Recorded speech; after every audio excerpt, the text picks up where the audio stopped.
Olá, seja bem-vinda, seja bem-vindo a mais um vídeo aqui no canal. Eu sou Armando Vernalha Júnior, fotógrafo, cinegrafista, professor, youtuber, músico, tomador de café, de chá, entre outros líquidos. E você pode contribuir tanto com a produção de conteúdo deste canal, como com o consumo de café e outros líquidos deste sujeito aqui. Você pode, se esse vídeo aqui for muito legal para você, clicar no Valeu Demais. Você pode ser membro aqui do canal. Você pode ser apoiador junto ao Apoia-se. Pessoal que é membro aqui do canal e que está lá no Apoia-se tem acesso aos grupos de apoiadores e alunos no Telegram, no WhatsApp, no Facebook, onde a gente troca um monte de ideia, tira um monte de dúvida. Várias ideias de vídeos aqui do canal surgem das conversas lá nos grupos. Então apoie o canal, participe dos grupos e vamos seguir conversando sobre fotografia. Você também pode comprar os meus cursos, composição em fotografia, introdução ao flash, fotografia noturna, fotografia em preto e branco, fotometria, cursos muito legais. Eu esqueci, falando em curso e aula, eu ia esquecendo de falar, quem está nos grupos de apoiadores tem acesso a aulas exclusivas que eu só divulgo e só comercializo por lá, porque são aulas com preço super competitivo, super baixinho, para que... Algum veículo barulhento passando por aqui, não sei se registrou no microfone. Mas são aulas com preço super competitivo, super baixinho e que eu só divulgo nas comunidades de apoiadores do canal. Então, se você quer ter acesso a essas aulas exclusivas, apoie este canal, não seja membro ou no Apoia-se, entra nos grupos e aí, pelo menos uma vez por mês, tem uma aula super legal, exclusiva e num precinho muito camarada. Vamos lá, minha gente, vamos explicar a linha R da Canon, mirrorless Canon da linha R. Muita gente tem dúvidas, qual modelo é superior a qual outro, qual substitui quem, qual tem sei lá que recurso, não sei o que e tal. Então resolvi juntar tudo aqui num vídeo, porque se tem um canal que tem conteúdo sobre a linha R da Canon, né, na YouTubosfera brasileira, é este aqui. A gente tem review da RP, da R, da R5, R6, vai ter, tá em pré-produção, R7, R10 e quem sabe a gente consegue R3 em algum momento. E todas as lentes da linha RF a gente tem aí um monte de review, 16mm 2.8, 50mm 1.8, 50mm 1.2L, 35 1.8, que mais que tem? Tem um monte, 85mm f2, 85 1.2L, tem um monte de lente RF aqui no canal e tem uma playlist só sobre mirrorless Canon com todos esses vídeos lá. Então dá uma chegada na playlist, maratona playlist, que tem tudo ali. Mas eu vou condensar nesse vídeo aqui alguma explicação sobre a linha R para quem está em dúvida, qual eu compro, qual eu devo investir, qual é melhor para mim. Esse vídeo vai ajudar a tirar algumas dúvidas. Então vamos lá. Primeiro de tudo, coisas que vocês têm que saber sobre a linha de câmeras EOS R. Coisas em comum a todas elas antes de mais nada. Todas elas têm um encaixe de lente que é o RF, que é este aqui. A gente já vai falar de compatibilidade com lentes EF, EFS, RF, a gente já vai falar de compatibilidade de lentes. Mas toda mirrorless da série R usa este encaixe de lentes aqui. Existem mirrorless da série R que são APS-C e existem mirrorless da série R que são full frame, como esta aqui que é a RP. Vai ter gente que vai ficar com uma aflição do sensor exposto assim, gente, não tem problema nenhum, qualquer coisa é só depois dar uma limpezinha caso entre alguma poeira. Isso não afeta nada. Então, vamos continuar aqui. Então, este encaixe de lentes é o que define a linha R. Então, se é APS-C ou full frame e tal, desde que seja este encaixe de lentes, que é o RF, você tem uma mirrorless da série R. Então, em comum, primeiro ponto, este encaixe de lente. Em comum 2, todas as mirrorless da série R até aqui, até o dia em que eu gravo este vídeo, tem monitor articulado em todas as direções. Você pode fechar assim, como ela fica virada para dentro, né, protege o monitor, ou você pode virar para fora e usar. Então, o monitor integralmente articulado está em todas as mirrorless da série R.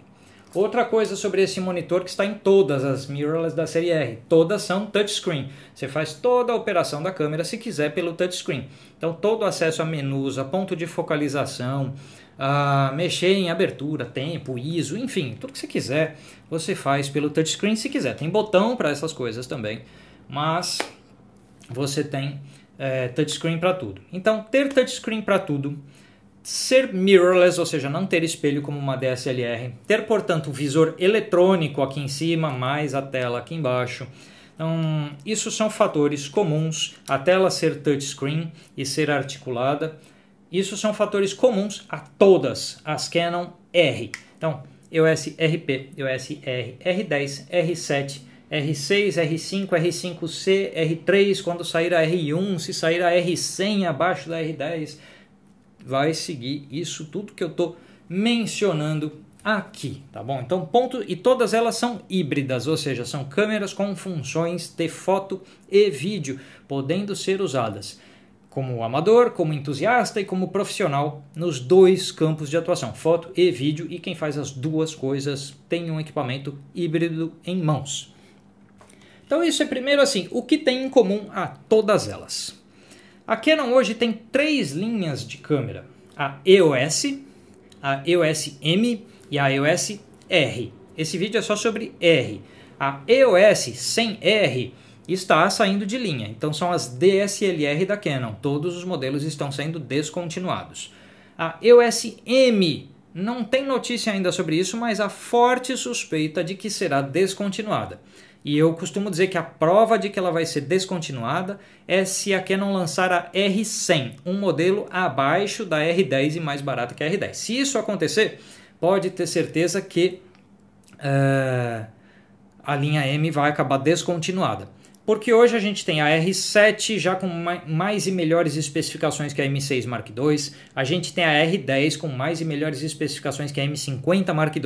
A única coisa que não tem na linha R é algo como a M200, um modelo de entrada bem mais barato. Então, se isso passar a acontecer, aí terá provavelmente o fim a linha M. E a Canon não vem investindo na linha M já há um bom tempo, como eu falei naquele vídeo sobre a linha M que a gente tem aqui no canal. Então, recursos, a linha R é a linha que continuará na Canon. Então, de hoje, estamos em 2022, de hoje em diante, a linha R é a linha que em 2023 vai existir, 2024 vai existir e assim por diante. Já a EOS sem R e as EOS M, em algum momento do tempo, acabarão sumindo. O que não significa que você hoje não possa comprar uma câmera dessas linhas se ela for o que resolve os seus problemas. Lembrando que câmera dura 5, 7, 8, 10 anos. Se você cuidar bem do seu equipamento, ele dura um tempão e não fica obsoleto como as pessoas dizem. Porque se faz as imagens que você precisa, então não é obsoleto. Esses são pontos importantes. Mas vamos lá. Os recursos que todas elas têm, além do que eu falei, o Dual Pixel Autofoco, o sistema da Canon que pega um pixel. O pixel tem 4 fotossensores, né? 2 verdes, 1 vermelho e 1 azul. Você pega esses 4 fotossensores, divide isso ao meio para fazer com que um pixel seja dividido em 2 e ali você tenha a possibilidade de detecção de autofoco nessa fronteira, nessa divisão. O Dual Pixel Autofoco é a capacidade de detecção de foco tão fina no nível do pixel, né? no tamanho de detecção de pixel. Então, esse sensor, esse sistema chamado Dual Pixel AF está em todas as mirrorless da série R. Em todas elas com detecção de rosto, enquanto você fotografa e grava vídeos, e na maioria delas, e se eu não estou errado, em todas elas detecção de olho. No caso aqui a câmera está focando nesse olho meu, e se eu fizer assim e puser esse na frente, ela fica nesse olho aqui, e assim vai. Então, detecção de rosto, olho, isso tem em todas as mirrorless da série R. Aí entra nos específicos, ou seja, por exemplo, tem detecção de olho de animal, cachorro, gato, pássaro, não sei o que. Tem essas outras formas aí varia conforme o modelo. Mas olho e rosto de gente você tem em todas as mirrorless da série R, Dual Pixel Autofoco, monitor articulado, touchscreen para tudo. Todas são híbridas e todas usam encaixe de lentes RF. Vamos agora pensar, eu estou aqui com os modelos abertos aqui na loja, né, a BH dos Estados Unidos, que é a maior loja de fotografia do mundo, acho. Mas lembrando que eu recomendo sempre que se você vai comprar qualquer uma dessas, dá uma chegada lá na loja Portsar, que são amigos aqui do canal, empresa apoiadora do canal e que sempre tem preços muito justos nesses equipamentos. Eu tô com a BH aqui porque a BH tem todos os modelos e nem sempre você vai ter todos disponíveis lá na Portsar, embora a Portsar foi a primeira loja que eu vi no Brasil a ter a R3. Então, dá uma chegada na Portsar. Mas estou com um aberto aqui porque os preços estão em dólar e assim, em dólar a gente tem um patamar mais constante, porque o preço no Brasil flutua com o câmbio. Já em dólar esse preço, dali 6 meses segue o mesmo, fica mais fácil falar com o preço em dólar. Então vamos lá, gente. Como é que se divide a linha R? Quais modelos existem hoje e como eles se dividem por faixa de preço? A mais barata, então, a entrada da linha é a EOS R10, recém-lançada. Ainda não está na mão de ninguém, assim como o consumidor final no momento em que eu gravo esse vídeo. Tá? Ela está sendo entregue em breve. Depois da R10, mais barata, então a $979, você tem a EOS RP, essa câmera aqui que a gente tem review aqui no canal, que é uma full frame, a R10 é uma APS-C, a RP é a full frame de entrada, ou seja, a mais barata das full frames da marca, com probabilidade de sair de linha em breve. Se vai entrar algo no lugar dela como full frame de entrada, ou se a entrada da linha fica sendo a R10, ninguém sabe.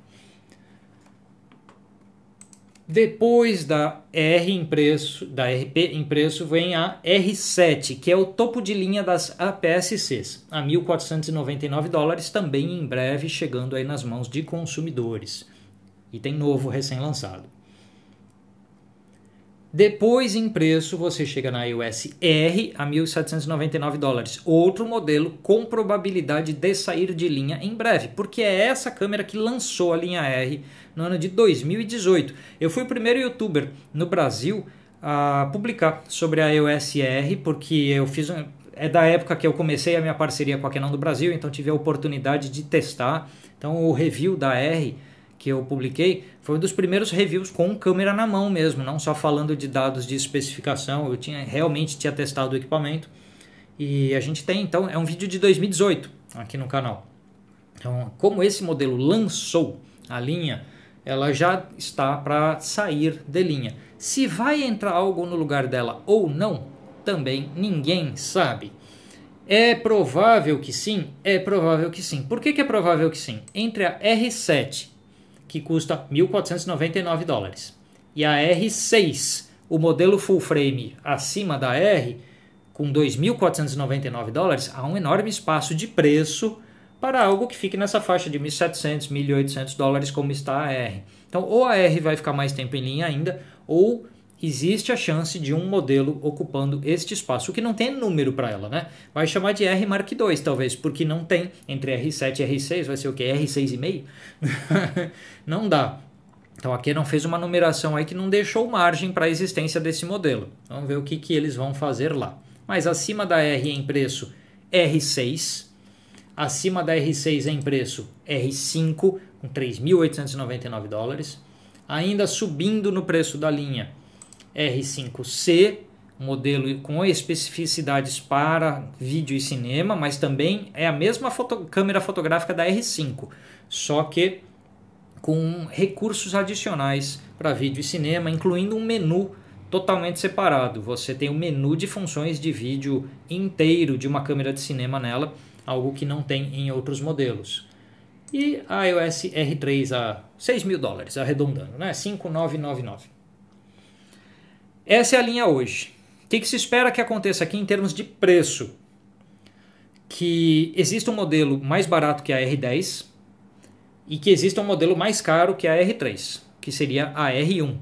Então, uma R100 na entrada da linha e uma R1 no topo da linha são esperadas, são previstas. Mas em termos de preço, a linha está quase inteira. Espera-se a RP saindo de linha e espera-se talvez algo no lugar da R, que deve ser uma R Mark II, ou a Canon vai reajustar os preços de R6 A hora que a R1 entra em linha, de repente R3, R5 e R6 baixam um pouco de preço, fechando aquele espaço. E a linha ficaria então com R100, R10, R7, R6, R5, R5C, R3, R1. Existe essa chance de não ter o entre R7 e R6 nenhum modelo ocupando a faixa de preço, e sim a R6 acabe com o tempo dela de mercado caindo um pouco de preço e ocupando espaço. Existe essa chance. Eu tenho informação privilegiada sobre isso? Não. Então, eu não vou fazer aquela brincadeira de não, é não mesmo, não tenho, tá?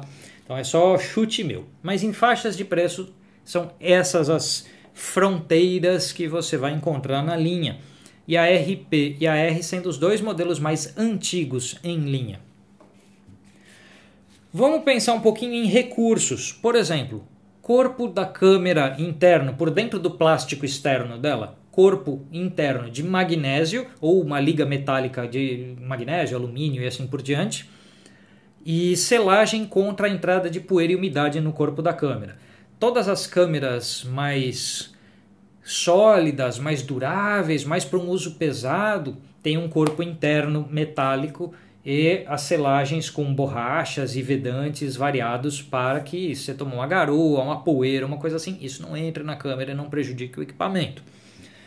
Quais câmeras desta linha possuem selagem contra poeira e umidade e um corpo interno de magnésio ou liga qualquer, uma liga metálica qualquer que seja? R7, R6, R5, R5C e R3. Ficam de fora R10 e RP, que são as câmeras sem uma proteção contra poeira e umidade e sem um chassi metálico por dentro. Vamos pensar num outro recurso. Vale falar, já que falei de resistência, a cortina fechar, porque é o seguinte, a R foi a primeira dessas a fechar a cortina por cima do sensor, que aqui está o sensor visível. E a R fecha a cortina sobre o sensor quando a câmera está desligada.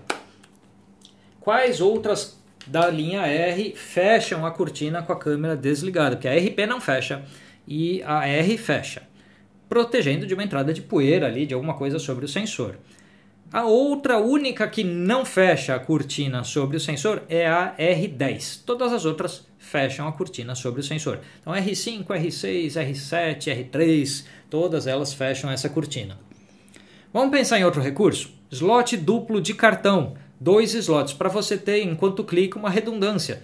Você já clica e faz backup simultaneamente. Não faz nenhum sentido colocar 2 cartões numa câmera para que eles sejam continuidade um do outro. Então, depois que um encheu, o outro vai enchendo, porque aí deu pau no cartão, você perdeu tudo que tinha naquele cartão. Então, faz sentido os 2 slots quando você está pensando em segurança de dados e backup. Quais destas câmeras têm 2 slots de cartão? Então, o slot duplo está na R7, R6, R5, R5C, R3, ficam de fora R10, RP e R.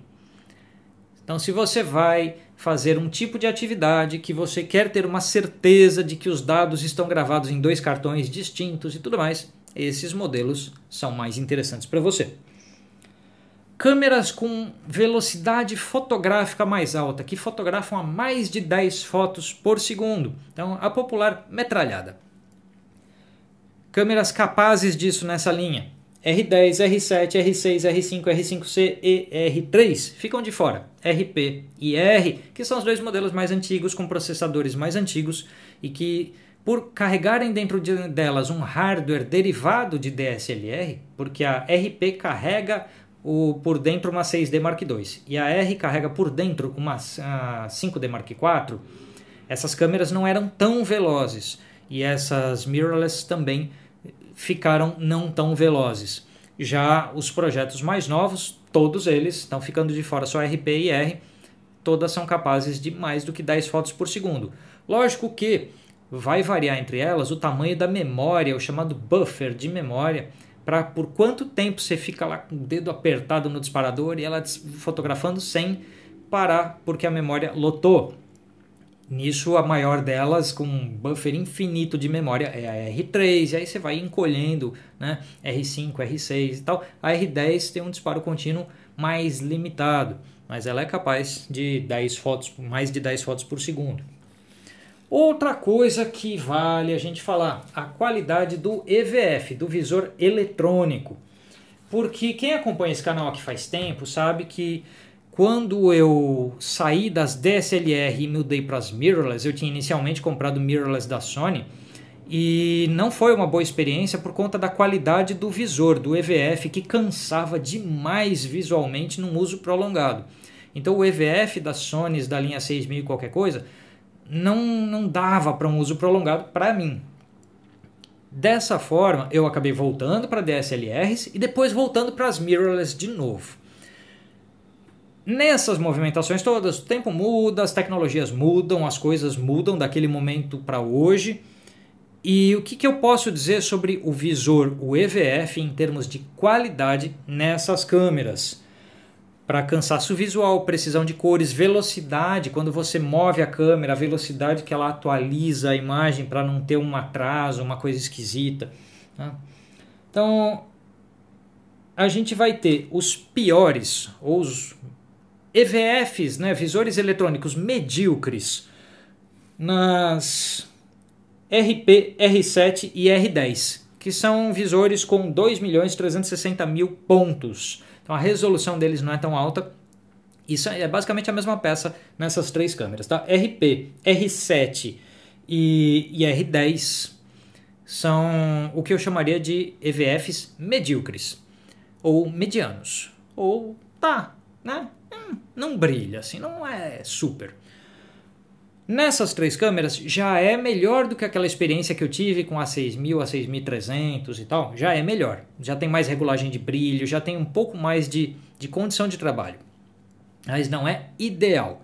Ideal a gente vai ter com EVFs que chegam aí a 3.690.000 pontos nas R6 e R. O EVF da R é o mesmo que está na R6. E esse eu já chamo de um EVF perfeito. A gente está gravando aqui o vídeo com a R e já é um visor eletrônico perfeito. Não te dá cansaço nenhum, tem uma atualização em termos de velocidade muito boa, precisão de cores muito alta. Já chamo isso de excelente, já não entra nessa categoria de mediano. E acima disso, EVF com 5.760.000 pontos nas R5, R5C e R3. Então, se ter a melhor qualidade diante dos seus olhos, para ter certeza do que você está vendo, para uma focalização manual de ultra precisão, para altíssima precisão de cores, essas são as melhores câmeras. Mas o EVF da R e da R6 já é excelente. E se tem um ponto que eu acho que a Canon deu uma mancada, posso dizer a única coisa que eu já sei de antemão que não é perfeita na R7 é essa escolha de um EVF mediano para ela. Outros recursos que a gente pode ter aqui que diferenciam conforme o uso de cada um. Gravação em 4K a 60 quadros. Tá? Modelos que você não terá esse recurso. 4K a 60 quadros. R e RP. As outras todas, R10, R7, R6, R5, R5C e R3 possuem gravação de 4K a 60 quadros. Só que na R10 há um corte adicional na imagem em relação à área do próprio sensor. Então ela corta um pouco a imagem. Já as outras, então R7, R6, R5, R5C e R3 são capazes de leitura integral do sensor no 4K a 60 quadros. Ufa, vamos lá, eu escolhi alguns recursos que são importantes. Esse que eu falei agora, por exemplo, o EVF, para quem trabalha com eventos, é importante prestar atenção nisso. Para quem trabalha com vídeo, o 4K 60 quadros, um recurso importante. Canon Log, outro recurso para quem trabalha com vídeo. Canon Log, como o Sony Log, né, o S-Log da Sony. Os perfis Log são os perfis ultra flat, os perfis de baixíssimo contraste e de maior alcance dinâmico dos equipamentos para vídeo. Não estão disponíveis em todos os modelos. No caso destas mirrorless, na R10 e na RP você não tem o Canon Log. Na R7, R, R6, R5, R5C e R3 você tem. Em algumas delas você tem mais do que um modo de Canon Log, mas em R10 e RP você não tem. Então vai trabalhar com vídeo, atente para isso, porque da R em diante, R7 em diante, você tem o recurso do Canon Log. Para fechar aqui desses recursos, o IBIS, né, o In-Body Image Stabilization, ou simplesmente estabilizador de imagem dentro do corpo da câmera, que é aquilo que chacoalha o sensorzinho de captura de imagem para cima e para baixo, tentando compensar os seus tremidos. Você tem isso na R7, R6, R5 e R3. Não tem na R10, não tem nas R e RP e não tem na R5C, porque nenhuma câmera de cinema tem estabilizador interno de imagem, porque você não quer que o sensor chacoalhe, mova, vibre, possa representar um risco de um tremido numa gravação cinematográfica. Então não existe a chance da gente ver esse tipo de coisa a chance existe, mas por enquanto não temos estabilização de imagem no corpo da câmera em câmeras de cinema. A gente tem isso em câmeras híbridas porque vai servir para as duas funções e tal. Mas se no seu trabalho, um trabalho mais de câmera na mão ou com um estabilizador tipo um gimbal portátil e não uma coisa tipo um Steadicam, então se no seu trabalho de foto e vídeo você precisa de um auxiliar de estabilização como o IBIS, então R7, R6, R5 e R3 podem ser para você. Isso são em termos de recursos. Aí, gente, se eu pensar assim como amador, hobby ou novo profissional, pensando em usuários, o amador, o hobbyista, o estudante, o novo profissional, que é aquele que está saindo do hobbyista ou do estudante para começar na profissão, R10, RP e R resolvem as necessidades dessas pessoas com muita tranquilidade. Se você é um entusiasta sério, daquele que já pega e vai imprimir sua foto para pôr na parede num tamanho grande, já quer um arquivo de mais exigência, ou não um entusiasta sério, mas já é um profissional mesmo de fotografia publicitária, de moda, de arquitetura, a R5 é a câmera pensada para você, com a R como uma segunda opção em termos de relação custo-benefício. Se você é profissional de foto e vídeo, profissional de campo variado, não só o cara que faz publicidade, moda, arquitetura, como eu falei, mas faz evento, faz um pouco de tudo, faz um documental, sabe? Você resolve todos os problemas, faz ensaios, você é o generalista que tem cliente em várias áreas, então você não está olhando de onde vem o pagamento do seu boleto, desde que vem o pagamento do seu boleto.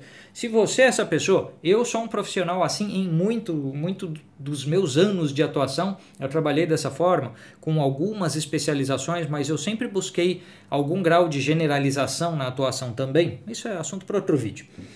Mas aí as câmeras mais para você seriam R7, R6, a R5 também, a R também, a R3, conforme o porte dos seus clientes, são câmeras para você. Se é atuação profissional de vídeo, R5C, porque é para isso que tem o C ali, de cinema. Tá? Mas considere a R6, a R7, a R5 como opções de custo-benefício em relação a R5C. Para fine art, publicidade e moda, R5.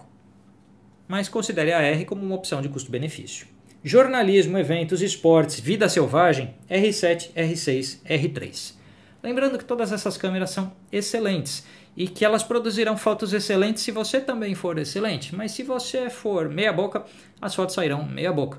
Porque no fim, o equipamento nos ajuda, resolve inúmeros problemas e tal. Mas se você não tem uma boa técnica, se você não compõe bem suas fotos, se você não faz a sua parte, que é a sua obrigação, o equipamento não vai salvar a sua vida. Por isso, todas essas câmeras são excelentes. Então alguém vai dizer assim, poxa, mas eu não tenho dinheiro para ter uma R5 e eu quero fotografar publicidade, eu tenho dinheiro para RP.